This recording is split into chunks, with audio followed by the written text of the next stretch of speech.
So today we're going to be taking a look at the old farmhouse. It's not something that we've really explored in depth at all. We know she's in bad shape. We know there's a lot wrong with her. But at this point, we don't know if it's worth fixing or lighting a match. So that's what we're going to kind of get into today. There's some pretty big updates about it actually that we'll get to later in the video. But first, we got to go check on our turkeys because we've been letting them free range and I don't even know where the heck they are. We'll also take a look at the sunflower patch. Pretty excited to show that. We have this 7-acre stretch of woods right behind the house where the chickens are, and we've been letting them loose and kind of giving them the option to free range back here because there's a ton of acorns that have fallen on the ground, that are still falling on the ground, tons of bugs and all different kinds of forage like that.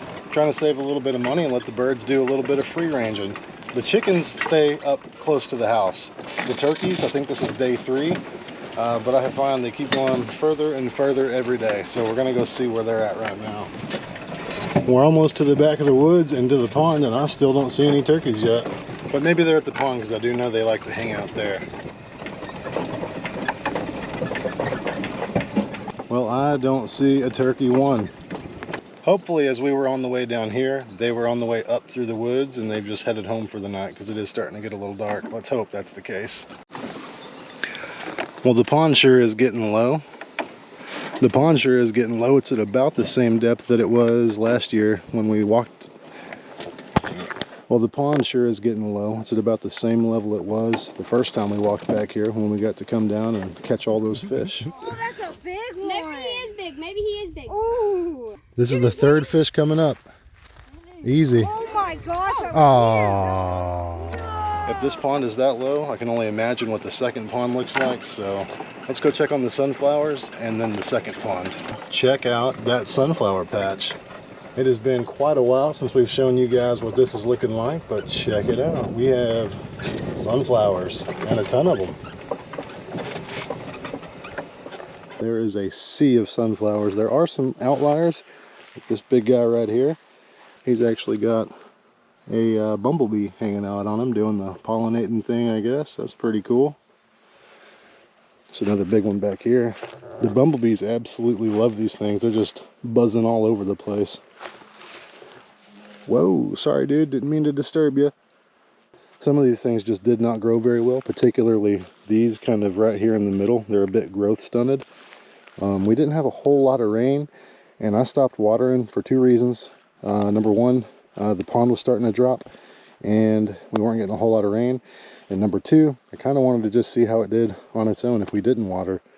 But these things are pretty drought resistant and they ended up doing pretty well. We'll be harvesting these for chicken food coming up pretty soon.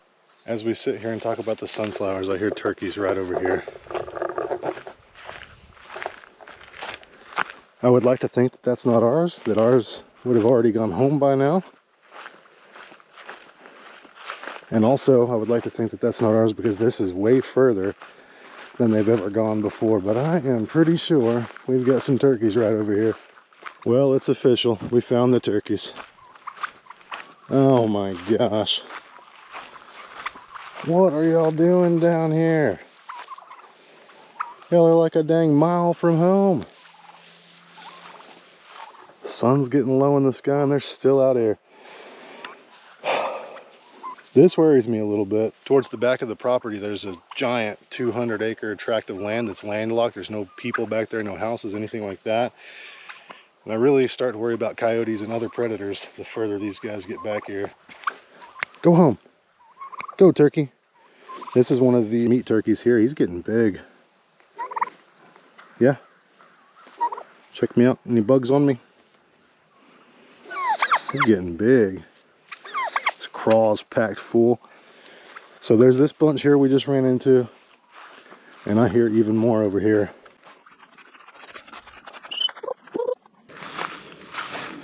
Okay, this is getting ridiculous at this point.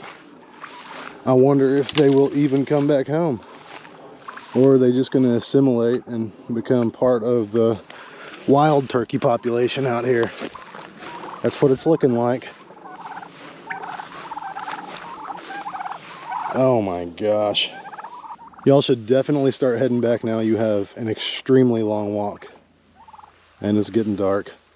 Hopefully those stinking turkeys find their way back home. In the meantime, let's go check out the second pond. Well, here she is. It's down quite a bit, looking a little more like a mud puddle than a pond. Right here is where we had the red crate that had the pump intake in it to kind of keep the weeds and stuff out. That's well out of water now. I know for sure the first pond doesn't go dry. The size of fish that we saw in there would suggest that those guys have been growing for a long time. We've only really caught small ones out of here, so I don't know if this is going to be one that ends up going dry whenever we don't have rain for a really long time. Right now it's getting pretty low, and I'm not sure how deep it is in the center. We haven't put kayak in here yet to see how deep down it goes. The old farmhouse. Let's talk about it. So this is actually the first structure that we laid eyes on when we walked the property for the very first time. And I am pretty sure the first time we came there was a spider in the same spot. Sorry, bud. Stepping in through the door, this is the first room of the farmhouse. From what we know about the structure, it's from the 80s or so. We've got some of this ceiling stuff that has fallen down. I'm not for sure if that's from a roof leak. I'm assuming that it is. Thankfully, it's not too bad yet. If we decide to go ahead and renovate, like literally this thing is gonna have to be taken all the way down to the studs and rebuilt. It'll be just a frame. So from the front door, we'll come in and we'll hang a right. We'll head into this little hallway. You know it's an old house when you see one of these things in the roof. This is like a big exhaust fan. It's what a lot of the old houses back in the day had instead of an air conditioner. Looking left, we have a big closet. I'll show you why that's significant here in just a little bit. Looks like that's the attic access right there. I think here in just a second we'll grab the tripod and poke it up there and see what we can see.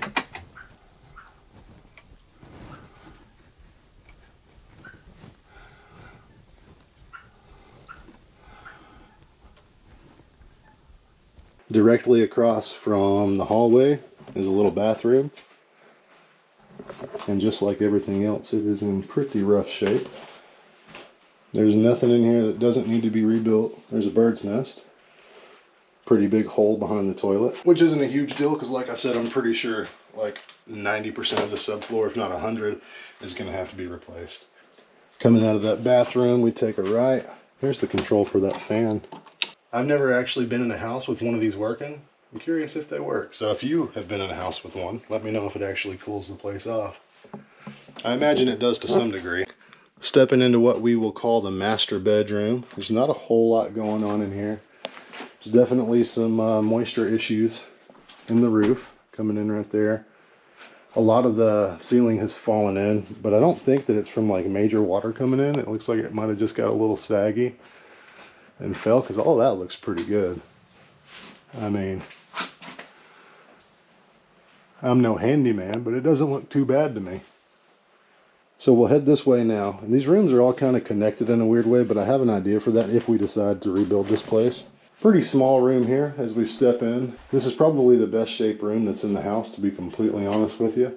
Nothing in this house is in great shape, but this is probably the best room, I guess I would say.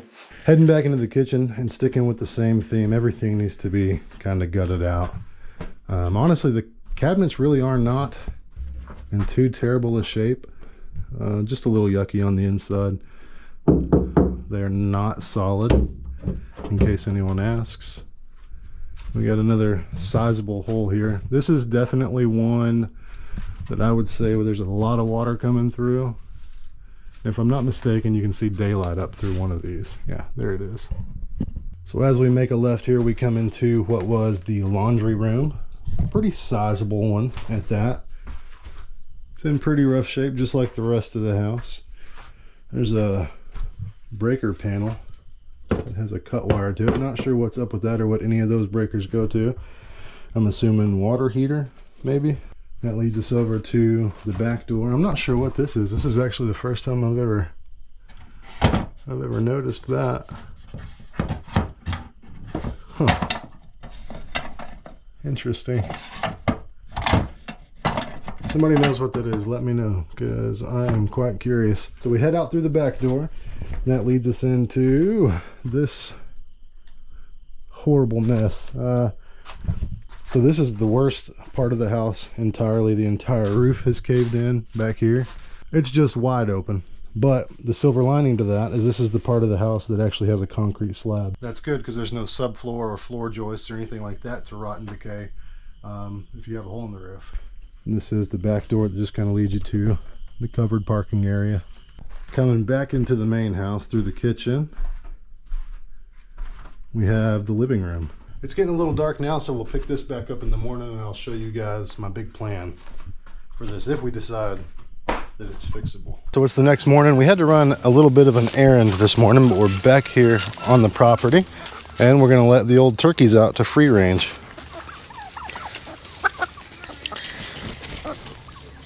Don't peck my fingers. Move, mutts. Let the birds out.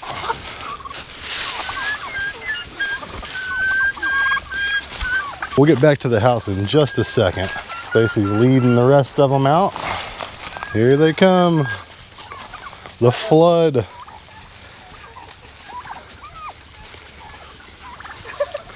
No turkeys bullying dogs this morning, thankfully, huh? Yeah, one of them was at Remy. Oh, really? Yeah. It's all of the turkeys cleared out of the yard and they're out exploring. Picking back up, we are standing in the living room of the old farmhouse. And like I was saying before, the layout in this house is really weird. Like here's another door leading into this bedroom. Then you have an exterior door leading out of the bedroom, another door to that bedroom. So that's a total of 3 doors in this one bedroom. Same thing here, exterior door, 2 interior doors. And the third bedroom has 2 doors, one leading to the master bedroom and the other leading off into the kitchen area. The layout is just weird, so if we decide to salvage this place, that is something we're definitely gonna have to change. But I got an idea. Here's what I'm thinking. This door stays, this doorway goes away. The entryway goes away. This doorway here goes away. This door would be gone, that door would be gone, this would remain. So what I'm thinking is that we would open up a hallway in this closet here that leads directly into the living room. So you would walk down the hallway to get to the bathroom, and then you would have this bedroom on the left and this bedroom on the right. So if we decide to save it, I think the first thing that would need to happen would be to put a new roof on it. That's something I don't plan on doing. Between myself and my family, we can do a lot of these things on our own, but I don't think that I would feel comfortable tackling the roof. It's a big job and it's something that I've never really done before. I've demoed roofs, but I've never installed new ones. So we did have somebody come out and give us a quote on that, and only one quote so far, but that one was for around $11,000. And that is a ton of money, but considering what shape this thing's in, I felt like that was decent enough. We're gonna get a few more quotes just to make sure we're on the up and up, but I felt like that was pretty good considering that a lot of the decking is going to have to be replaced and the whole half of the roof in the back is just completely gone. In addition to the roof, the foundation is also going to need some updating. It's not in terrible shape, and when I say foundation, it's a pier and beam foundation. It's not a slab foundation, but the ground moves around so much out here. The clay content is so high, everything is just forever shifting. So that's definitely going to need some attention. We had one company come out and check it out, and they said for the most part it looked pretty good, but these blocks are just sitting on top of the ground, so they said we would need to dig down until they got to firm ground and completely redo the piers. That's a pretty big job too, and something else I don't quite think that I would want to do myself. We got a quote for that, and they said it would be somewhere around $7K to do that. The old house has got a lot going for it. It's got a lot stacked against it. I know it's going to be extremely expensive to renovate, but once we get the roof and the foundation out of the way, then we can slowly do everything else ourselves. Outside of the roof and foundation, I really don't think there's anything that I wouldn't be confident in me and the little family tackling, to be honest with you. And believe it or not, it does have a good functioning septic system. Actually, it needs to be pumped out because it probably hasn't been done ever, but it does function. We pumped water into it for about, I don't know, an hour straight, and it never backed up. It just processed everything we were putting into it. So I was pretty surprised and pleasantly surprised at that, to see it. If we deem this old house to be salvageable, I think my plan would be to tear it completely down to the studs and rebuild it with efficiency in mind. That means like spray foam insulation, like argon filled windows and doors, and just completely seal everything up. It gets pretty hot here in Texas, and we have never lived in a place that was efficient enough where you actually stayed cool inside the house during the summertime. The house we're in now is probably the best out of all that we've lived in, but we still pushed past 80 in the heat of the summer, which I'm not a big fan of. So that is the old house. Now you know everything I know, and I want to hear what y'all think about it. What would you do if you were in my position?